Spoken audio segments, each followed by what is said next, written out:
Through dance, theater, music, and visual arts, Hearts to Art is the auditorium's award-winning summer camp for kids who have experienced the death of a parent. Hearts to Art fosters emotional growth and generates lifelong friendships. The auditorium's week of giving is December 2nd through the 9th, and all donations support Hearts to Art, and a generous donor has agreed to match donations through December 9th. A gift today doubles your impact, giving grieving children across Chicagoland an exciting arts experience this summer. You can learn more and donate at auditoriumtheater.org.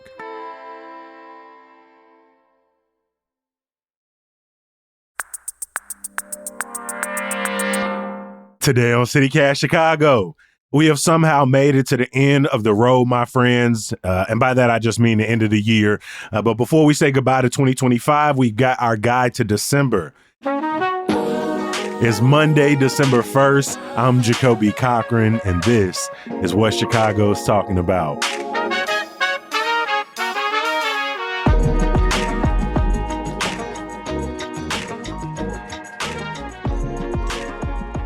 We've got some special guests in the building today. Joining us, our digital marketing manager, Jermaine Thomas. Welcome back to the podcast, my friend.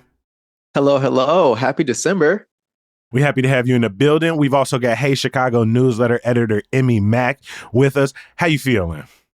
I'm feeling good. I think I'm ready to enter the winter. I hear that. I'm ready for like soups, kind of like extra blankets. I've already started plotting out like the movies I want to watch this month. I do have some things I'm going to do, like getting outside, but I'm really kind of looking to being inside, kind of cozy, turning the heat on a little bit, putting the bigger socks on. But speaking of plans for this month, I'm going to already skip past these 4 weeks and think about New Year's Eve. Have y'all made y'all plans already? Y'all got those locked in? You know, this will actually be, I've been in Chicago for around like 4 years, and this will actually be my first New Year's Eve in the city of Chicago. Like I'm always like somewhere else, like Florida, Atlanta. So I'm always bopping around, going somewhere a little warmer. But I'm going to stay in Chicago this year, and I'm so excited to see like a fireworks display on New Year's Eve. So whether that's like the Dick Clark's Rockin' Eve thing or at Navy Pier, like I'm definitely excited to kind of like go out and be, where the fireworks are. I just love. You love the explosions and the light show. I was thinking explosives, but I was like, that's violent. I don't know. I love displays of extravaganza. Do y'all think the Dick Clark's New Year's Rockin' Eve, which is coming to Chicago this year, right? Mm-hmm, yeah. Like I think Ryan Seacrest, Chance, yeah. Julianne Hough.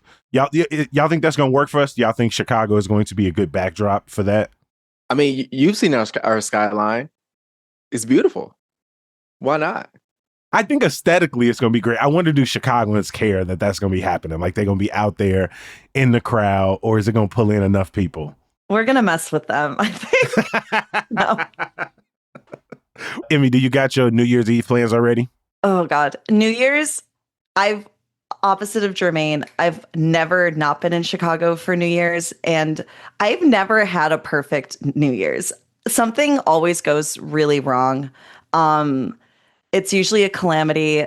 Someone is throwing up, somebody's car broke down. Like everything that has ever could go wrong has gone wrong for me on New Year's. So I usually try to the last couple of years, I think I did it better where like I didn't try to think about it too early because I'm like, if everything's going to go wrong anyway, if we're going to be in a cab at midnight, like I'm just not going to stress myself out the way I do for most things, and especially the way I do for Halloween. This year for Halloween, I made a shareable Google Doc with addresses to like 25 different house parties, and I organized it the way I do for the Hey Chicago events list and sent it to everybody. And that actually worked out well. So I am thinking of pulling something like that together at the last minute, because I do prefer a house party on New Year's to the chaos of trying to do a bar or a club. I did the club thing once, didn't like that either. I'm still like trying to figure out the ideal New Year's, but it is fun when folks are back in town. So I did Broken Shaker last year, and it wasn't like overrun. It wasn't overpacked. It was still easy to move around, have a good time. But trying to get home after that, and the way the streets were absolutely jam-packed, made the stupid decision to try to hop in an Uber when I should have just made the however many, like the half-mile walk to to the Red Line. Eventually got on that, and that thing was crowded as well. And so this year I'm going to head to the Promontory because it's supposed to be their last night, very final event. But I feel you. A good house party is, I'd much prefer that than being out in these streets. But I do got to go say goodbye to the Promontory. That'll be a really good event. Yeah. That's so heartbreaking. I'm still really sad about the Promontory like not being around. That's going to be a tough one. It was everybody like a poorly air conditioned day party. And then they'll throw the doors open, get to sit on the balcony a little bit. It had its charm, and I'm gonna miss it. I'm gonna miss it for sure. Not to get too sad, but what's something you are excited for heading into this month? Something you're really looking forward to marking on your calendar? So for me, I think obviously December is so big for gifts and like Christmas and all that stuff. And I do spend a lot of the month just like stressed out about what to buy, so much so that I wait until the last minute. And then I'm paying for 2-day shipping, paying for overnighting when I could just plan earlier and also just be inspired by what is like around me and go to all of the different night markets and pop-ups, like holiday pop-ups that they have around the city, and just be inspired by what people are making and what they're offering. So this year, I'm so excited to just kind of spend my weekends bopping around to different night markets and seeing what I find there to get people gifts for Christmas. And I think doing that also, it just makes it like less stressful. I can just look around if there's like some candles here or like some art over there or some nice soaps here. I can just like pick it up and just be like, this feels right for like this person. So a couple of ones I'm looking forward to are the Puerto Rican Artisan Market that's at the National Museum of Puerto Rican Arts and Culture on 2 weekends, December 6th and 7th, and then also December 12th and 13th. And then also Sauce Night Market that's at the Chicago Athletic Association. That one is on December 12th and 13th as well. And then also the pre-Kwanzaa Marketplace for our late people is on December 20th. So if 3 weekends have gone by and you still don't have anything, that's the place you need to go. And that one is at the Washington Park Refectory on December 20th over there. So yeah, just bopping around and trying to support our local businesses and people who make stuff in the city, and get some fun, cute gifts. I like a good holiday market. I like going out with a tote bag. I feel like it's going to be a real art and trinkets holiday for my people this year. I feel like last year I kind of broke the budget. I didn't wait till the last minute, but I definitely felt like I was trying to show off last year. I don't know exactly why, but this year I feel like it's going to be a lot of local trinkets, gift baskets type vibes for people. If people need to find out about more markets or want to see all that in writing, in the Hey Chicago newsletter, I have so many markets coming up in the events list that's there every day. You can also find it on our website. What is something you are really looking forward to this month, Emmy? I'm excited to go see It's a Wonderful Life at the Music Box. I've been going to that most years since high school, and it should be corny, and it's really not. It's like totally one of my favorite things that I do all year. And people get really into it. I don't know if you guys have ever been, but people bring bells and ring them every time Clarence comes on screen. And I remember the first time I went, I didn't know it was so interactive. So when Old Man Potter comes in for the first time, everybody boos and hisses. And I don't know, it's the movie just does make me cry. It really does. It's been one of my favorite movies my entire life. So then getting to go see it at such an old historic Chicago theater with other people that are so into the movie is always really heartwarming for me. That's actually what Christmas is all about. For me, it's more about It's a Wonderful Life than anything else. It's my favorite movie. And then showings of that at the Music Box start December 6th, and it goes through Christmas Eve. I really recommend getting your tickets early because last year I just could not go. They all sold out so quickly. Once it becomes around mid-December, I feel like it's hard to get a ticket. So if you want to do that, hop on it. And then also right there on the block on December 6th is the Southport Holiday Stroll and Cocktail Crawl. So that could be just a cute Sunday to kick off your Christmas season.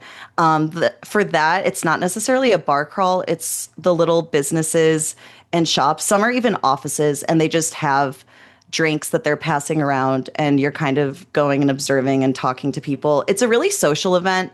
It's ticketed. I think that's a charming way to kick off the Christmas month on December 6th. So you can find links to a lot of the events, holiday markets, showing at the Music Box Theater. But make sure you subscribe to our daily newsletter, Hey Chicago. We do have a link for that in our show notes. And visit our website, chicago.citycast.fm, and bookmark our events calendar. Something I am looking forward to that's coming up real soon. And it feels like this event came out of nowhere, like it was a last minute announcement from legendary director and actor Robert Townsend, who has honestly been one of the most recognizable actors my entire life. He directed Hollywood Shuffle, Eddie Murphy's seminal Raw, The Meteor Man, which he also starred in, The Five Heartbeats, which he also was in. He directed The Parenthood. I didn't even realize he directed Up and Away for Disney Channel back in 2000. Some people might most recently have seen his face playing Sydney's dad in The Bear. I absolutely love Robert Townsend and the fact that he is hosting a film festival in Chicago where you can see some of his classic movies. He's going to be hosting a master class. They're going to have a comedy show on Sunday, December 7th. They're going to have a game night where people are going to be coming out and playing Uno, spades, bid, whist. And so it's going to be a fun night. It's at the Columbia College and at the Chicago Cultural Center. It's in support of the West Side branch of the NAACP, as well as autism awareness and support agencies across the city of Chicago. And so for this legend to be back again, showing the spook who sat by the door, the Five Heartbeats, it's going to be a really fun evening. And he's one of those people who I think gets their flowers, but when we talk about like iconic Chicago actors and directors, Robert Townsend is up there near the top of the list. And so I'm excited for him to be back in the city this weekend. Yeah, I think it's the comedy show is what I'm most looking forward to. Like the way that Robert Townsend has his hands, like all the in many things, but especially the comedy world. I know that he's going to bring out the big hitters to make sure that the laughs are really, really high. The vibes are high that night. So I can't wait for that. The comedy show is being hosted by Lil Rel and LaRoyce Hawkins, two other iconic Chicagoans. And so it's going to be a fun evening and a fun weekend of film celebration and just Black folks coming together.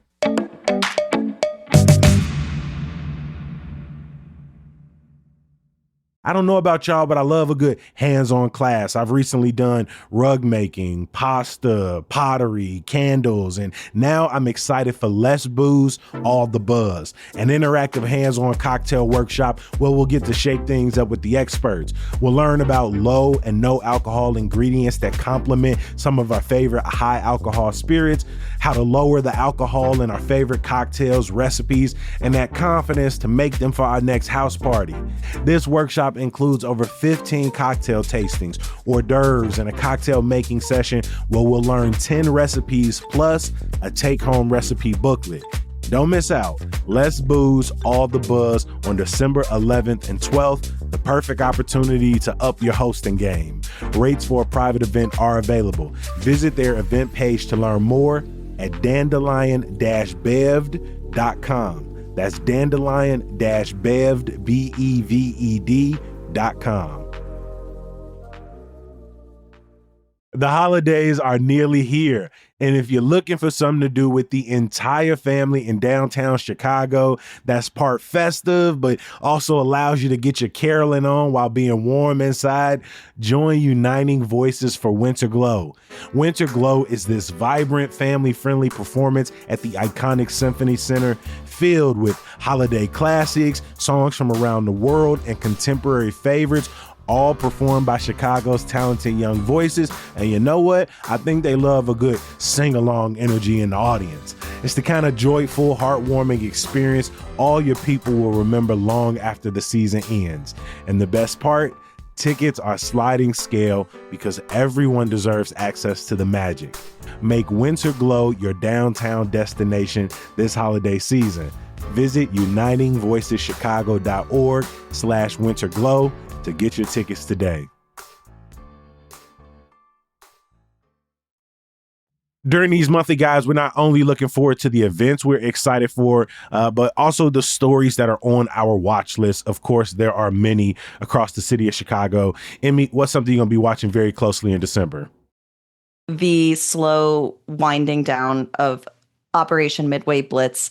I think that people are using the words winding down because it is a little bit unclear, honestly, what this operation slowing down looks like. Border Patrol has been on its way out Bovino, and 150 Border Patrol agents officially left Chicago, but ICE is still in the city. Arrests are still happening.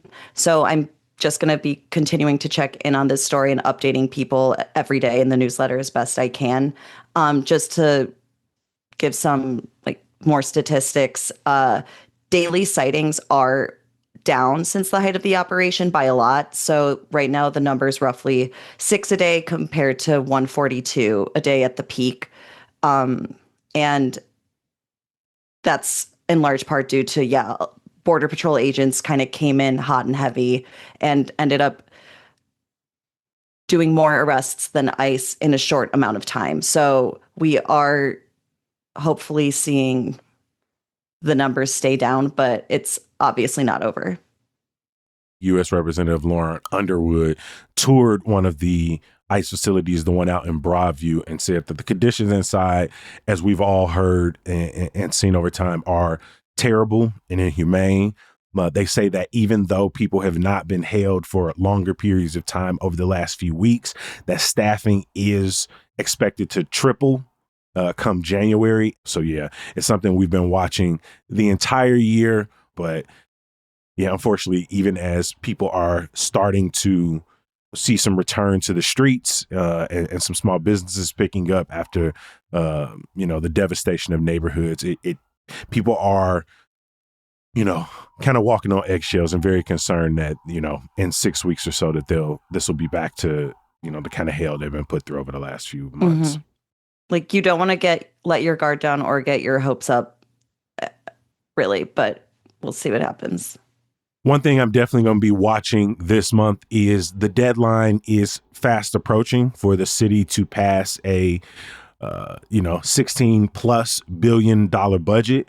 Right now, the major sticking points seem to be around the mayor's desire to bring back Chicago's corporate head tax, something that we had from the 70s well into the 2010s when then Mayor Emanuel eliminated it. They've sort of gone back on different iterations of the head tax, but some alders have staunchly said they will not support it. They won't vote for it for any form or fashion. The mayor feels like this is an opportunity, one of the few in his and city council's control to bring more revenue in and increase taxes for larger corporations. Some alders have said that the sort of 100 or 200 employee threshold still may wrap up some smaller businesses and smaller operations in the city who, say that they can't afford these extra fees, may have to consider things like layoffs or moving out of the city. But we've also seen time and time again when these type of taxes on corporations, which really would only impact somewhere between like 1% and 3% of the companies in Chicago, that we hear these concerns from business leaders and from other alders that it's anti-business. But the mayor seems pretty staunchly committed to this, believes that it is possible. But, this is our fifth budget process covering as CityCast Chicago. And every year there has been some sticking point. Last year, it was property taxes. At one point, it was funding for new arrivals. At the beginning, it was still how do we plan to not only fund COVID prevention, but also how do we use the influx of money being brought to the city from the federal government. And, those budgets went through smoother. It's only gotten more and more contentious as that COVID funding has run out, as our quicker fixes to close the budget gap have run out. And now people are saying that we're kind of at a really integral point in Chicago budget history where We need to start making some major changes to our structural deficit. Recently, former Inspector General Joe Ferguson came out and said that a few elements in this budget should be non-starters. One is borrowing up to $450 million for firefighter pensions and for police settlements. He says this is something the city of Chicago should not do and will cost us in the long run. And also, we shouldn't have our early pension payment, something that has benefited Chicago's credit rating, something that has been fiscally responsible to kind of not necessarily even dig us out of the pension crisis we find ourselves, but just put us on a better foot. And right now, both of those elements are still in the budget. And so we'll be covering over the next few weeks as city council members and the mayor get back to the drawing board and committee meetings to try and get this to a final vote. But I imagine regardless of what they put on the table, this is likely to continue to be a bit of a contentious back and forth and something that'll really reverberate into 2026. But I'm interested to see the compromises they make along the way. And every one of our guys, we want to give you our biggest tip to make the most of this month. Emmy, what's that tip you want to give listeners today? I have to always give a fashion tip. So the first is when you're dressing up for the holiday parties and you want to wear texture tights or fishnets, but it's too cold out, wear skin colored tights under your fishnets. I don't know why I didn't do this until a couple of years ago, but it's completely changed the way that I dress for winter, especially big parties.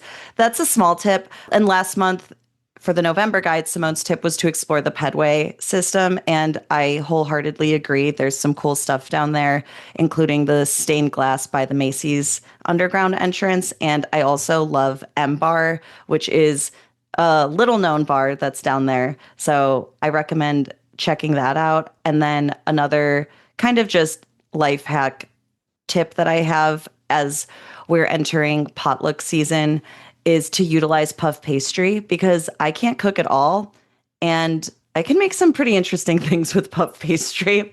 I'm doing that for Thanksgiving and for a few Christmas parties as well. I just put some fig jam and goat cheese and caramelized onions on puff pastry, and it actually seems like I kind of know what I'm doing, even though I don't. And I just watched one TikTok about it. I just saw a TikTok for tomatoes, chili flakes, honey, and maybe it was a little cheese and they threw a puff pastry over the top of that. And yeah, I love a good mini apple pie, mini peach cobbler. You can go sweet or savory with the puff pastry. I've made pizza with it, and it's actually just crazy. So yeah, between double tights, puff pastry, and the Pedway, I think I plan to have a solid December, and you guys can too. Mm-hmm. I'm in the Pedway system more often than not. Red to blue line. Jermaine, what's your tip for this month? Yeah, definitely working off of the double tights and the Pedway. You know, winter comes around in Chicago every year. It's always cold in December, and it's even colder in January and February. So my tip is to not let the cold stop you from living life. Like, yes, it's much easier to be like burrowed and cozy, like in the home. But if it's safe for you to like go out and like try a new bar or like go see the stained glass or something, take a walk, even bundled up. We got gloves and hats and bags. Like, you know, it's just because outside is cold does not mean that it's closed. So my tip is to keep enjoying life and keep making sure that you are experiencing and being with other people at the Music Box Theater, or Kill Bill's coming back to AMC this month. Like, there are a lot of ways to just like get out and still be around people, even though it's chilly outside. So, you know, we need each other. So go find some community, go be around some folks, and get through this winter together. I could not agree more. That's the ultimate winter tip. Yeah, I still got concerts on the list. I just got the little AMC membership so I could try and watch more movies every single month. I told y'all earlier, even though I got plans to snuggle up, get my soups on this month, there will be a few times that I step outside over the next few weeks. My tip, honestly, I think it continues the vibe that y'all got going, which is start the thing now, right? If there is something that you want to do that you are waiting till 2026, or you are waiting till January to say, I'm gonna make that my New Year's resolution, start the thing now. Like Jermaine said, it's just gonna get colder. So if you like, oh, put the gym off till next month. And this is something I'm telling myself right now, as I just got that email like, hey, where you been? It's been a couple of weeks. Where you been, Kobe? Right? I feel like around this time, I understand how much like holidays, that feeling of being burnt out, like just wanting to like stop working and sit down for, even if it's just a couple hours or a couple days, is overtaking all of us. The idea of seeing a bunch of family and a bunch of friends and planning a bunch of stuff can be a lot. And so prioritizing yourself, maybe the goals you have, and it can be simple, right? You know, you say you want to cook a little bit more for yourself. You say you want to see more comedy out in the streets, right? You want to volunteer a little bit more in 2026. Find a weekend, a day, a couple of hours to like do those things in December, because it's going to be a lot easier to keep those habits going next month and into February if you kind of get a little bit of routine now. I've been saying all year I want to visit as many Chicago libraries as possible, and I've had this start-stop feeling. And then I just put some days on the calendar and just got out there and have hit maybe a dozen in the last, couple of days. And so I think that's my tip for people is if you're waiting for next month to start the New Year's resolution, maybe start now so that you really feel good about it come January. So yeah, that's my tip. All right. So we've talked through our tips for getting through December, stories we're watching, what we're most excited for. But every single one of our guides ends the same way. And that's talking about something to eat, something we want to sip on, that we can't wait to experience once again. Jermaine, what's that for you? Yeah, for me, I'm so excited that the South Loop is getting some new, fresh businesses in the space. And Oliver's, that's over here in the neighborhood, is one of my favorite places to go ever. One of the few restaurants that I've been to multiple times in Chicago. Obviously, there's so many, you can just try a new one every day. Never run out. But Oliver's is a place that sees me very, very often. They have this half chicken that is like the tastiest, juiciest half chicken I've ever had in my life. Plus the cocktails are great. The toast royale is beautiful. The burger is good. Well, there is nothing bad you can order on the menu. So that is the place that I'm going this month and probably every other month for the rest of my life. I have been to Oliver's a couple times. When my homegirl Denisha last time I went, I like the oysters. I like the burger. I like finding a restaurant that I absolutely enjoy and then going every 4 to 6 weeks. But I will say I have found a couple of spots recently that this month and next year, I can't say they're going to swap out my favorites, but there are a couple places that I'm excited to go back to. One is Cerdito Muerto in Pilsen. Their duck carnita nachos. They only give you 6 of them, but I'm talking one biters had to immediately order some more. They were so damn good. But I've also been on a tour of Mezcal espresso martinis this year. And I've probably had about 15 from 15 different places. But 2 in particular have really risen to the top in the last few weeks. And that is the Espresso Martinez from Cerdito Muerto. It's got like banana coconut like cream in it that gives it a good body. It's a very strong drink. The coffee flavor really comes through, but something about that banana and coconut just aftertaste, just every time it just felt like the perfect mixture of a banana pudding tiramisu.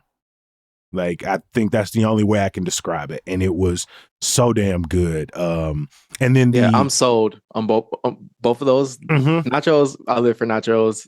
Espresso martinis, I'm new to. But if it's not like super coffee heavy and it has like something else, like a banana, like you said, on top of it, like that's, I'm seeing that. And I see the vision. Yeah, because I don't like coffee. I don't really like the taste, but my homie put me on the Mezcal version of the espresso martini earlier this year. I'd never had it, and I love Mezcal. And it's the perfect, it's like Mezcal is the perfect flavor to like bring coffee down a little bit. And so they pair well for me. But when there's something on top of it, and I went to Mr. Tiger due to the recommendation from our friend over at The Infatuation, Adrian, and again, fantastic. The short rib was so good. I want to try the Korean fried chicken, but they also had a their version of espresso martini. It's called the Jet Lag. I did swap out the vodka for mezcal, but they do it's got like a citrus forward flavor. There's like some orange zest on it, like this like mandarin liqueur in it, and it was really really good. And so Mr. Tiger and Sir Cerdito Muerto will be getting visits from me again this month. Emmy, what's that place for you? I'm excited to go to Chief O'Neill's, the big kind of old school Irish pub on Elston near Kedzie. This year, my friend Haley, shout out to Haley, CityCast listener, was on top of it and got us a reservation because during Christmas, it's just really popular. They go all out with the decorations, and not in too cheesy of a way either. It's honestly just so many lights. So it has a very cozy, twinkling atmosphere when you're in there. On Wednesdays, it's half price wine. So Wednesdays there get pretty lit. Live Irish music. There's just so much energy, I feel like, there during Christmas. And it's just nice to have somewhere to hang for a few hours while slowly making your way through a shepherd's pie, which is always what I order there. I'm very meat and potatoes, so that's a perfect dish for me. I'm excited for us all to get together and do that soon. And then if you are having trouble getting a table online, just call, because I did that a few times last year. And if you need even more live Irish music, my friend Louisa plays the fiddle every Thursday at Galway Arms, which is kind of a similarly winter cozy pub experience. So I guess weirdly live Irish music is happening for me this month, which, yeah, is, I guess, seasonal. It feels seasonal. That is it for our guide to December, y'all. I want to give a huge thank you to our guest today, Hey Chicago newsletter editor Emmy Mack. Always a pleasure. Thank you. Thanks, Jacoby. Thanks, Jermaine. And our digital marketing manager, Jermaine Thomas. We appreciate you making time. Oh, always a pleasure for me. Thank you all for having me. You know, we can't get out of here without reminding you, CityCast Chicago does not begin and end at the podcast. Head over to our website, chicago.citycast.fm. Make sure you subscribe to our daily newsletter, Hey Chicago. Emmy Mack is working so damn hard to bring you some of the latest news and the best events happening in and around the city. While you're there, please bookmark our events calendar. And if you got it like that, subscribe to become a CityCast Chicago neighbor. In 2026, we got some amazing events planned. We're going to keep serving you up some of our favorite events happening every single week. And of course, if you're getting tired of these ads around holiday time, get rid of them by becoming a CityCast Chicago neighbor.